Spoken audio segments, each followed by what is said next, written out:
Welcome, you have just received your custom furniture. Before getting started, here are some important points for a simple and successful assembly. The instruction manual provides step-by-step guidance for assembling your furniture. It shows which board to use. It also specifies the screws, fittings, and the elements that need to be attached.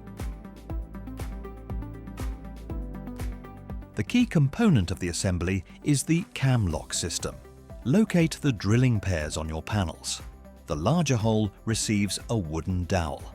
The smaller hole receives a metal dowel. Assemble the panels and then tighten the cam locks.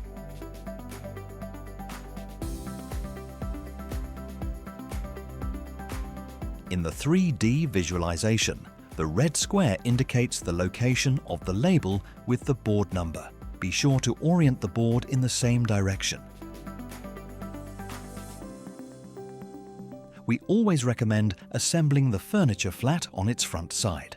Once assembly is complete, carefully lift it upright.